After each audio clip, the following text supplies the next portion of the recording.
Selamat datang kembali di channel OK2010 TV. Masih seputar politik dan masih seputar ijazah palsu.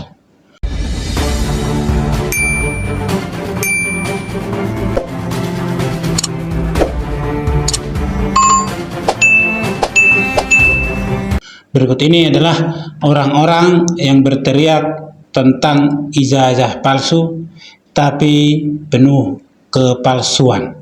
Ya, ini dia beritanya. Hukum gantung masih berlaku. Maka Udah tua, Pak. adili. Indonesia tanpa Jokowi. Indonesia tanpa Jokowi. A few moments later. Anja.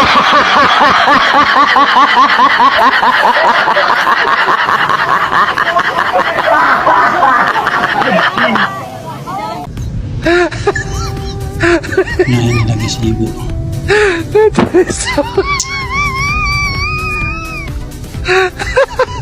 Copot. Nah, itulah dia ya. Mereka bicara tentang ijazah palsu Jokowi, tapi gaya mereka penuh dengan kepalsuan. Ya, marilah kita bahas satu-satu. Ya, kita bahas dulu mentornya. Mentornya mereka ini siapa? Ya, salah satunya Refly Harun lah, ya kan? Nah, kita lihat dulu bagaimana tampangnya Refly Harun ketika melihat si bapak tua itu berorasi. Ya, ini dia. Perhatikan tampangnya Refly Harun ya saat video ini. Ya. Nah, lihat dia tuh tampangnya. Matanya sama senyumnya melihat si Pak Tua ini ngomong ya. Apa kira-kira yang dalam pikirannya?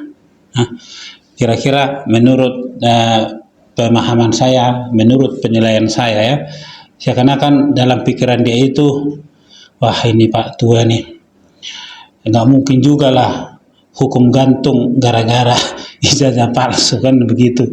Atau dia berpikir kayaknya gue salah berdiri nih, salah posisi gue nih, ya berseberangan dengan Jokowi pikirnya. Tapi gimana? Dia juga mikir mau nyebrang ke Jokowi udah malu, ya kan? Dia udah malu. Nah, mau apalagi ikut Jokowi. Jokowi sudah bukan presiden lagi. Mau ke Prabowo juga dia udah malu. Jadi dia berpikir gue salah nih.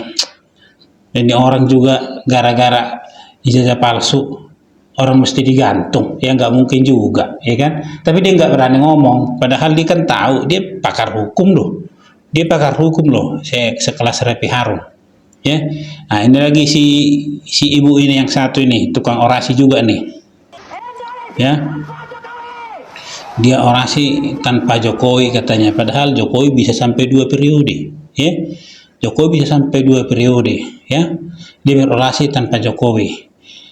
Tapi apa yang terjadi di tanggal 16 kemarin setelah si Pak Tua ini dan si ibu yang tadi ketemu di rumah Pak Jokowi, ya, apa yang terjadi? Mari kita lihat videonya.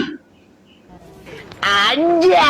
Nah itu dia tuh, mereka keluar dengan senyum ceria, samringah. Si Pak Tua yang mau gantung Jokowi aja senyum-senyum tuh, seolah-olah tidak tahu malu, ketawa lagi dia, ya kan?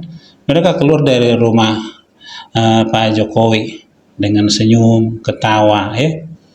Jadi makanya saya bilang mereka ini adalah berkoar-koar tentang ijazah palsu, tapi mereka sendiri palsu. Mereka yang palsu. Mereka bilang gantung Jokowi, sampai Refly Harun aja bingung mendengar orasi si Pak Tua itu. Ya, gantung Jokowi katanya. Begitu masuk ke rumah Jokowi pulang-pulang diketawa, samringah mukanya. Apa memang itu cara dia supaya bisa dalam tanda petik gratisan? Ya, mereka gratisan bisa ketemu Jokowi jauh-jauh ke Solo. Saya nggak tahu bapak ini orang mana. Ya, tapi dari tampang mereka keluar dari rumahnya Jokowi ketawa-ketawa, ya kan? Berarti kan mereka sebenarnya ingin ketemu Jokowi. Jangan-jangan foto-foto selfie lagi di dalam sama Jokowi, Foto Pak, maaf-maafan mereka ke rumah Jokowi benar-benar silaturahmi, maaf-maafan, maaf Pak ya, maaf. Kalau boleh Pak, kami juga ingin lihat ijazah Bapak, kan begitu, ya. Maaf Pak, bisa nggak Pak lihat ijazah Bapak?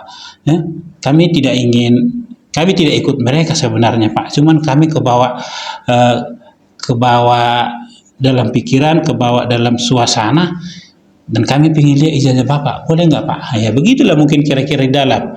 Ya Pak Jokowi, itu bukan urusanmu, kan gitu. Nanti kita buktikan di pengadilan, ya. Tapi tenang, kalau kalian ini kan orang-orang yang terbawa arus, ya kalian tenang aja, kalian tidak ikut nanti di sana, kan begitu mungkin di dalam. Makanya mereka keluar dari sana, aduh, ketawa-ketawa, selamat Pak Jokowi nggak ngelaporin kami, kan begitu nih pikirannya dari mereka pulang dari rumah Jokowi. Ya, yang satu lagi yang ibu-ibu itu tadi, satu lagi ibu-ibu ini. Nah, ibu ini di kepalanya ada tulisan apa tuh? Adili Jokowi, ya. Adili Jokowi, begitu dia berpaling, ya. Mungkin dia sudah lihat Pak Jokowi keluar dari rumahnya, atau mungkin waktu orasi atau waktu demonya udah selesai, ya dicopot deh itu. Ya, karena sesungguhnya kalau saya lihat dia tidak seperti yang tertulis di situ. Dia bukan bagian daripada yang tertulis di situ, atau dia tidak mengerti, tidak memahami kejadian itu. Pokoknya ikut aja, lumayan lah, ya kan. Kalau orang-orang begini, ya, saya yakin ada ininya, ya kan. Ada ininya lah. Kalau memang ada tujuan politik dia di sana, bukan begini kayaknya, kayak orang kehilangan arah. Ini kan kehilangan arah nih, mutar-mutar dia di situ, ya kan. Nah, jadi semua yang terjadi di sana itu, ijazah palsu itu dari peristiwa ini, ya, kalau dibilang tim survei sampling, ini adalah kepalsuan. Ijazah palsu ini adalah settingan bentuk ketidaksukaan, bentuk ketidaksenangan terhadap Jokowi. Karena kita lihat juga siapa mereka-mereka yang berbicara tentang ijazah palsu itu. Ya, mereka-mereka yang dari awal berseberangan dengan Jokowi. Dan mereka-mereka yang dari awal dapat rezeki saat Jokowi menjadi presiden, tapi dipecat, dikeluarkan. Salah satunya si Refli Harun lah, ya kan. 2 kali komisaris dia dikeluarkan. Ya, jadi jelas sudah orang-orang yang datang ke situ tidak paham. Yang penting bohirnya cair, ya kan. Nah, karena bos-bosnya nggak ada di sana, kepala-kepalanya nggak ada di sana. Refli Harun nggak ada di situ, Amin Rais nggak ada, Roy Suryo apalagi, Dr. Tifa juga nggak ada, Egy Sujana juga nggak ada. Ini semua ya mereka yang tidak mengerti tentang apa itu politik. Pokoknya ikut aja, rame aja, cair. Ya itu dia ini. Setibanya di lokasi, mereka diarahkan ke ruang transit di mana 3 perwakilan kemudian diizinkan untuk bertemu langsung dengan Joko Widodo. Kurang dari setengah jam mereka keluar dari kediaman. Namun dalam pertemuan itu Joko Widodo tidak menunjukkan ijazahnya. Sudah kita sampaikan bahwa dari UGM tidak bisa menunjukkan ijazah. Ijazah hanya bisa ditunjukkan oleh pemilik. Oleh karena itu kita datang ke pemilik, gitu kan. Tapi ternyata pemilik itu sendiri tidak menunjukkan, bahkan mengembalikan kepada proses pengadilan.